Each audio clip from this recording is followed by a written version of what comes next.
Hello दोस्तों, आज आपका स्वागत है मेरे इस चैनल में। मैं हूँ प्रीति कुमारी और मैं आज आपको राष्ट्रपति के बारे में पढ़ाऊँगी। तो राष्ट्रपति क्या है, उनका शपथ कैसे है, कैसे वो कार्य करते हैं, उनका पदावधि क्या है, कैसे वो शपथ लेते हैं, उन पर कैसे महाभियोग लगता है, इन सब के बारे में आज हम लोग चर्चा करेंगे। पहले तो जानना ये ज़रूरी है कि शासन के जो होते हैं, शासन के 3 अंग होते हैं। ठीक है, शासन के 3 अंग होते हैं। कौन कौन से? एक होते हैं कार्यपालिका होंगे, दूसरा होगा विधायिका और तीसरा होगा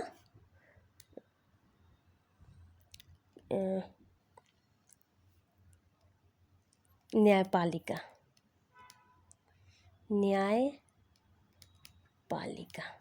ठीक है, तो संविधान में ये संसद के 3 अंग होते हैं। ठीक है, कार्यपालिका होंगे, विधायिका होंगे, न्यायपालिका होंगे।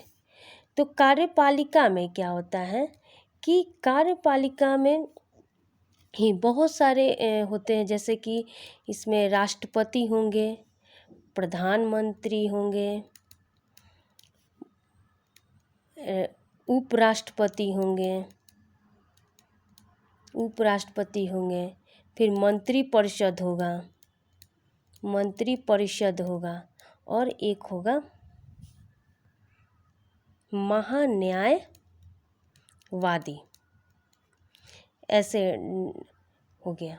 तो हम लोग एक एक करके चलेंगे। पहले हम लोग कार्यपालिका को कवर करेंगे, फिर विधायिका को, फिर न्यायपालिका को।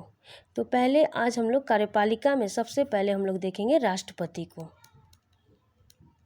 राष्ट्रपति क्या है? तो राष्ट्रपति जो है हमारे पहले नागरिक होते हैं। ठीक है, प्रथम नागरिक कौन है? क्वेश्चन में आता है कि प्रथम नागरिक कौन है, तो राष्ट्रपति होते हैं। और संवैधानिक प्रधान बोलेगा प्रधान, तो ये भी राष्ट्रपति ही होते हैं। प्रथम नागरिक कहेगा तो राष्ट्रपति होंगे, संवैधानिक प्रधान कहेगा तो ये भी राष्ट्रपति होते हैं। इनके बहुत सारे अनुच्छेद है। ठीक है, पहला अनुच्छेद जो है अनुच्छेद 52 में, संविधान के अनुच्छेद 52 में राष्ट्रपति के पदों का वर्णन किया गया है। ठीक है, पदों का वर्णन है। ठीक, फिर अनुच्छेद 53 में क्या है? तो अनुच्छेद 53 में उनके कार्यशक्ति का है, कार्यशक्ति। ठीक, तो कार्यशक्ति को हम लोग बाद में देखेंगे। फिर उसके बाद अनुच्छेद 54 है, 54। अनुच्छेद 54 में निर्वाचन से संबंधित है, निर्वाचन से है। अनुच्छेद 55 में क्या है? तो निर्वाचन की प्रक्रिया है। ठीक, अनुच्छेद 56 में पदावधि का वर्णन है। फिर अनुच्छेद 57 में ये राष्ट्रपति के का पुनर्निर्वाचन का है। ठीक, अनुच्छेद फिर 58 में योग्यता है। अनुच्छेद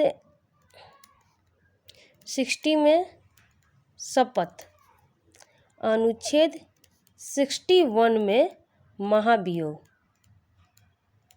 पहले हम लोग इतने को कवर करेंगे।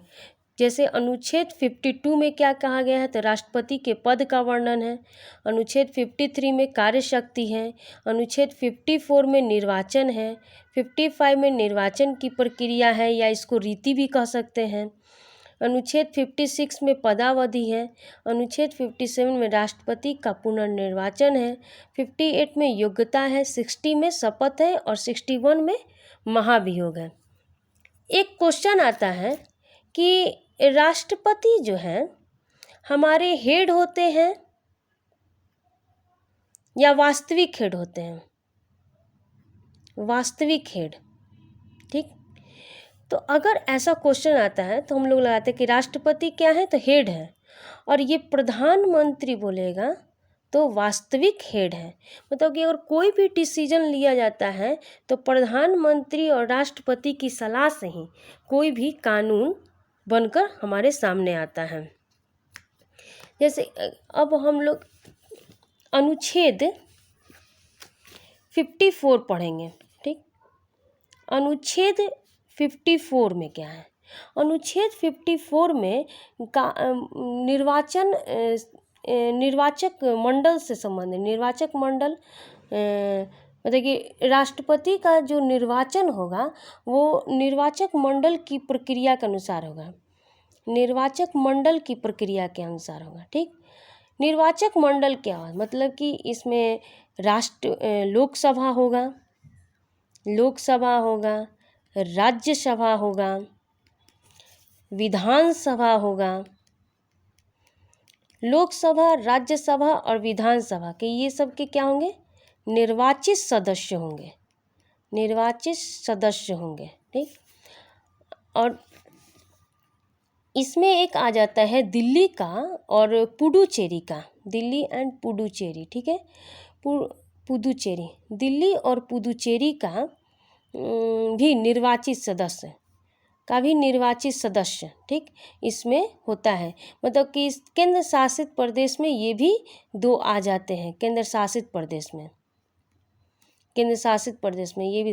लेकिन विधान परिषद हो, विधान परिषद या इसमें विधान परिषद हो या इसमें जो मनोनीत सदस्य हो, मनोनीत सदस्य हैं वो इसमें भाग नहीं लेते हैं, भाग नहीं लेते हैं वोट देने में।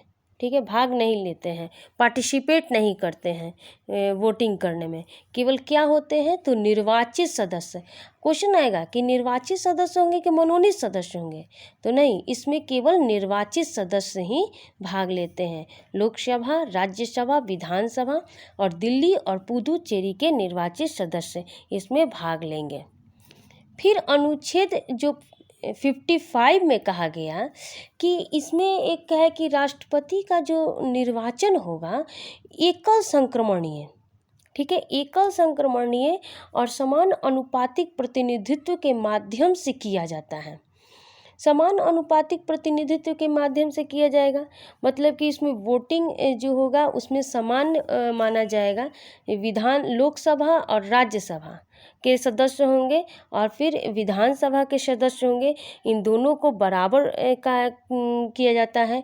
फिर इसमें एक कोटा होता है, मतलब कि कोई भी अगर राष्ट्रपति बनेगा तो उसमें उसको 50% वोट उसको मिलना चाहिए, 50% से अधिक वोट मिलना चाहिए। अधिक वोट मिलेगा तभी वो राष्ट्रपति बन सकता है, राष्ट्रपति बन सकता है। तो ये इसमें कहा गया कि जैसे कि इसमें वोटिंग करने के लिए एक वरीयता बनाई जाती है, एक रीति बनाई जाती है, वरीयता बनाई जाती है। जैसे ABCD, ठीक है, ये 4 पार्ट हैं और इसमें चुनाव हो रहा है। तो पहले वरीयता किसको दिया गया है? पहला वरीयता ए को दिया गया, बी को दिया गया, फिर दूसरा वरीयता अगर इसको दिया गया, तीसरा वरीयता इसको दिया गया, चौथा वरीयता इसको दिया गया। फिर वोटिंग शुरू किया जाता है। वोटिंग शुरू करके सबसे पहले जिसको वरीयता मिला है उसको वोटिंग शुरू किया जाएगा। अगर ये पहले चरण में ही अगर 50% से अधिक क्या अगर ये वोट पा लेता है तो इसको समझा जाएगा कि ये राष्ट्रपति बन गया। लेकिन अगर ये 50% वोट नहीं पाया तो इसको हम लोग इसका कट कर देंगे और इसको हम लोग हटा देंगे। फिर इसके बाद जिसका सबसे कम रहता है उसको तो सबसे पहले काट दो, वरीयता जिसका कम है उसको काट दो। फिर दूसरे नंबर पे है तो दूसरे नंबर पे काउंटिंग शुरू की जाती है। जब काउंटिंग शुरू की जाएगी तो अगर ये 50% से अधिक अगर वोट पा लिया प्रत्याशी तो इसको फिर राष्ट्रपति बना लिया जाता है। जैसे हम लोग देखे थे कि जो वीवी गिरी हैं वो दूसरे चरण के राष्ट्रपति बने। जब वीवी गिरी बने थे, तो वीवी गिरी जब बने थे 1969 में, तो उस समय आया था कि ये दूसरे चरण के ये राष्ट्रपति, यही हुआ ये दूसरा चरण, मतलब पहले चरण में नहीं पास किया तो दूसरे चरण में वरीयता पास करके फिर ये निकल गया, ये राष्ट्रपति बन गया। फिर अनुच्छेद 56 में कहा गया है कि इनके पदावधि का वर्णन किया गया है। पदावधि का वर्णन मतलब क्या होता है कि राष्ट्रपति का जो पद होता है वो 5 वर्ष का होता है, 5 वर्ष का होता है। इनका पद का अवधि कितना होगा? 5 वर्ष का होगा। अगर राष्ट्रपति अपने पद की समाप्ति से पहले इसका तब तक ये बना रहता है जब तक कि दूसरा कोई राष्ट्रपति बनकर उसका उत्तराधिकारी ना आ जाए, तब तक वो अपने पद पर बना रहेगा। तो ये अपना त्यागपत्र किसको देता है? त्यागपत्र ये राष्ट्रपति को देता है। और राष्ट्रपति को ये अनुच्छेद 52 के 2 में कहा गया है, 52 के ख में कहो या 2 में कहो, कि राष्ट्रपति अपना त्यागपत्र उपराष्ट्रपति को देता है और इसकी सूचना लोकसभा के अध्यक्ष को दी जाती है, लोकसभा के अध्यक्ष को दी जाती है, अध्यक्ष को दी जाती है।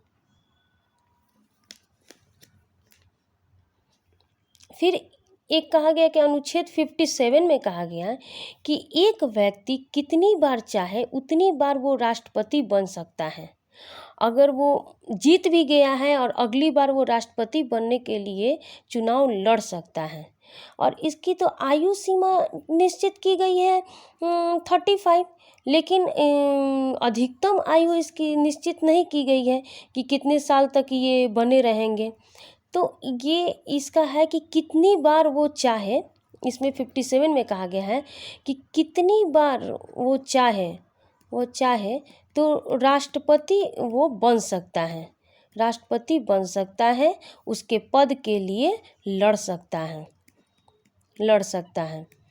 तो अनुच्छेद 57 में कहा गया, जैसे कि यूएसए में और बहुत सारे अदर कंट्री में क्या होते हैं कि मात्र 2 ही बार वो राष्ट्रपति का चुनाव लड़ सकता है और 2 ही बार वो राष्ट्रपति बन सकता है।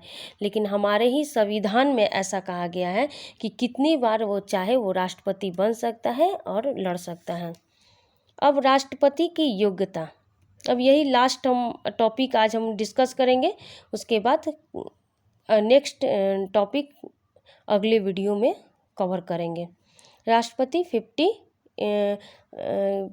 योग्यता, इनकी एलिजिबिलिटी क्या है, योग्यता क्या है, 58 में ये अनुच्छेद 58 में है कि योग्यता क्या है। ये 35 वर्ष की आयु पूरी कर चुका होगा, भारत का पहला क्या था कि भारत का नागरिक हो, भारत का नागरिक है। दूसरा क्या है कि 35 वर्ष की आयु पूरी कर चुका हो। तीसरा क्या है कि लोकसभा का सदस्य बनने योग्य हो, लोकसभा का सदस्य बनने योग्य हो। और चौथा कहा गया कि किसी चुनाव के समय, ठीक है, चुनाव के समय किसी भी लाभ के पद पर नहीं होना चाहिए, लाभ के पद पर ना हो, चुनाव के समय किसी भी लाभ के पद पर ना हो। अगर वो राष्ट्रपति, उपराष्ट्रपति हो या मंत्री परिषद हो, संघ के या राज्य के किसी मंत्री के पद पर हो, तो उसको ये नहीं समझा जाता है लाभ का पद। लेकिन अगर मतलब कि सरकारी एक काम में वो मतलब कि नहीं हो, तभी उसको लाभ का पद समझा जाएगा और ये लाभ का पद नहीं समझा जाता है। फिर इसके चुनाव, अगर ऐसा कंडीशन रहता है तो कोई भी चाहेगा तो सब कोई लाइन में खड़ा हो जाएगा राष्ट्रपति बनने के लिए कि अरे हम भी राष्ट्रपति बनेंगे क्योंकि मेरा भी 35 वर्ष की आयु है, नागरिक हूँ और इसमें लोकसभा का अध्यक्ष बन जाने के योग्य हूँ चुनाव के समय। तो ये कोई भी, तो इसमें चुनाव का जो प्रक्रिया हुआ वो चुनाव का प्रक्रिया एक बनाया गया, ठीक है, जिसमें एक जो भी राष्ट्रपति का उम्मीदवार है वो क्या करेगा कि उसके लिए एक निर्वाचक मंडल बनाया गया जिसमें 50 सदस्य प्रस्तावक के और 50 सदस्य अनुमोदक होते हैं। जैसा कि आप उपराष्ट्रपति में पढ़े होंगे, हम तो आगे अब डिस्कस करेंगे उपराष्ट्रपति, लेकिन उपराष्ट्रपति में 20 सदस्य प्रस्तावक और 20 सदस्य अनुमोदक होते हैं। अरे राम।